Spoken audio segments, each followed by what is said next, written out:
अस्सलाम वालेकुम स्टूडेंट। आज हमने पढ़ना है significance of secondary growth. Secondary growth क्या है, प्राइमरी ग्रोथ क्या है। प्राइमरी ग्रोथ की वजह से प्लांट्स अपनी लेंथ में इजाफा करते हैं। सेकेंडरी ग्रोथ की वजह से प्लांट अपनी विड्थ और गिर्थ में इजाफा करते हैं, यानी मोटाई में इजाफा करते हैं। Stem and the root often begin to thicken after their apical meristem has produced embryonic और प्राइमरी टिश्यू।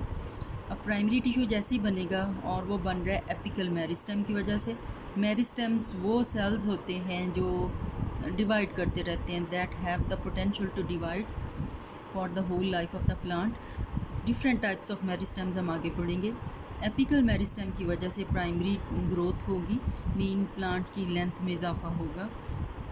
जब जैसे ही सीड में से प्लांट निकलता है और उसका सर्टन लेंथ तक के बाद अब उसकी सेकेंडरी ग्रोथ शुरू हो जाती है।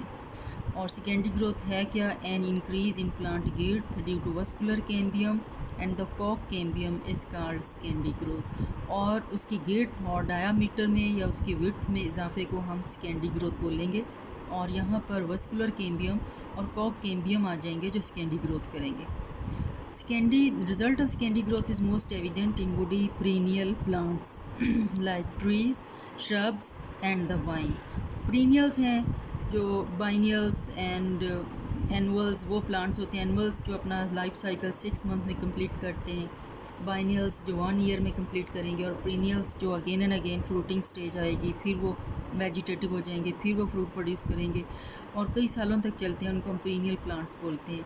अब यहाँ पर ये आपको सेकेंडरी ग्रोथ ज़्यादा एविडेंट नज़र आती है ट्रीज़ के अंदर। और 2 टाइप्स ऑफ यहाँ हैं टिश्यूज़ आ रहे हैं, वस्कुलर कैम्बियम एंड द कॉक कैम्बियम। अब वस्कुलर कैम्बियम क्या है? First appear as a cylinder of actively dividing cells between primary xylem and primary phloem. अब ये एक्टिवली डिवाइडिंग सेल्स का एक सिलेंडर है और ये कब अपीयर होगा? After the primary growth. और प्राइमरी स्टेम के अंदर प्राइमरी जाइलम और प्राइमरी फ्लोएम मौजूद होगा। जब उसकी सेकेंडरी ग्रोथ स्टार्ट होगी तो वस्कुलर कैम्बियम का एक सिलेंडर, एक्टिवली डिवाइडिंग सेल्स हैं ये अपीयर होगा between the primary xylem and primary phloem. अब इसके सेल्स में जब इजाफा होगा तो ये क्या बनाएगा? Vascular cambium give rise to new tissues. One is secondary xylem next to the inner surface of the vascular cambium, and other is the secondary phloem outer to the vascular cambium. अब एक diagram मैं आपको दिखाती हूँ, उसमें ज़रा देखिएगा। ये जाइलम है अंदर वाली साइड पर, प्राइमरी जाइलम, और इसके बाहर ये वाला ये प्राइमरी फ्लोएम मौजूद है, ठीक है। अब इन दोनों टिश्यूज़ के दरमियान में ये वाला वस्कुलर कैम्बियम अपीयर हो जाएगा। वस्कुलर कैम्बियम ये एक्टिवली डिवाइडिंग सेल्स हैं। अब इस टिश्यू ने अंदर की तरफ भी सेल्स को प्रोड्यूस करना है और बाहर की तरफ भी सेल्स को प्रोड्यूस करना है। अब 2 टाइप्स ऑफ टिश्यूज़ ये बनाएगा वस्कुलर कैम्बियम। जब ये अंदर की तरफ जो सेल्स बनेंगे, ये जो इस तरह के हैं, इनको हम बोलेंगे सेकेंडरी जाइलम। और जो ये बाहर की तरफ सेल बनाएगा इसको हम बोलेंगे सेकेंडरी फ्लोएम। अब यहाँ आपने इसकी याद रखना है। अब इसने इनर साइड पर जो सेल्स बनाई हैं वो प्राइमरी जाइलम की आउटसाइड पे मौजूद है। ये प्राइमरी जाइलम था और सेकेंडरी जाइलम उसके बाहर मौजूद है, जबकि प्राइमरी फ्लोएम बाहर है और सेकेंडरी फ्लोएम उसकी अंदर मौजूद है। तो यहाँ से आपने इसकी यह डायरेक्शन और इनकी जो रिंग्स हैं उनको याद रखना है। सबसे अंदर अगर पिथ मौजूद नहीं है स्टेम में तो वो क्या होगा? Primary xylem. ये प्राइमरी जाइलम के बाद आ जाएगा सेकेंडरी जाइलम। सेकेंडरी जाइलम के बाहर होगी वस्कुलर कैम्बियम।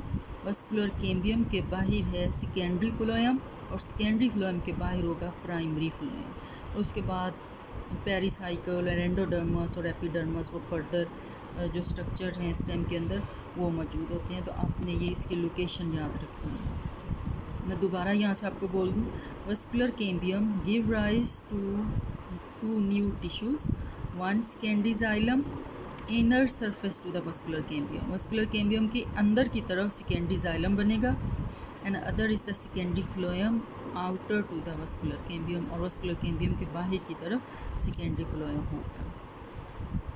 सेकेंडरी जाइलम ने क्या करना है, increase in the stem thickness. अब सेकेंडरी जाइलम की वजह से स्टेम की थिकनेस में इजाफा होगा over the years. Woody stem gets thicker and thicker, जैसे जैसे उसकी प्लांट की या ट्री की एज बढ़ती जाएगी वो थिक होता जाएगा, इसी वस्कुलर कैम्बियम की वजह से, क्योंकि वस्कुलर कैम्बियम ने हर ईयर के अंदर एक लेयर प्रोड्यूस करनी है सेकेंडरी जाइलम की, हर साल उसने 1 लेयर प्रोड्यूस करनी है सेकेंडरी जाइलम की। These layers are visible as rings, और ये जो लेयर्स हैं हर ईयर जो वो प्रोड्यूस करेगा, हर साल में एक रिंग जो उसने बनाना है वो रिंग की शक्ल में हमें नज़र आएंगे। अगर हम कटा हुआ स्टेम देखें तो उसके अंदर हमें रिंग्स नज़र आते हैं। वो एक रिंग जो है वो एक साल की ग्रोथ को शो करता है, अगला दूसरे साल की है, और तीसरा रिंग जो तीसरे साल की ग्रोथ को शो करेगा। 1 growth ring is formed in 1 year. A count of these rings at the base of the trunk indicates the age of the tree at the time it was cut. जब हम किसी दरख्त को काटेंगे तो उसके अंदर जो रिंग्स का नंबर है वो हमें ट्री की एज का भी पता बताते हैं। In most trees, the conduction of water and dissolved substances by secondary xylem becomes limited to the outer or the younger portion of that tissue. अब जाइलम जो है वाटर की कंडक्शन करती है, पूरी की पूरी जाइलम जो है वो कंडक्शन ऑफ वाटर में इन्वॉल्व नहीं होगी, उसका आउटर और द यंगर पोर्शन। अब आप देखिए कि ये इनर पोर्शन है, जैसे जैसे ये रिंग्स बनाती जाएगी ये फ्लोएम वस्कुलर कैम्बियम, ये इसके बाहर एक और रिंग दूसरा तीसरा बनता जाएगा, तो जो तीसरा चौथा या पांचवा जो आउटर रिंग्स होंगे वो यंगर होंगे और वो एक्टिव होंगे, और इनर रिंग्स जो हैं वो डेड हो जाएंगे। As trees grow older, only few annual growth rings are active in conduction at one time. Active portion of the xylem जो वाटर की कंडक्शन करेगा उसको हम सैपवुड बोलेंगे, और inactive non conducting portion of the xylem और the wood is called heartwood. अब हमने उसकी जाइलम की एक्टिविटी की बेस पर हमने उसको 2 टाइप्स में डिवाइड कर दिया।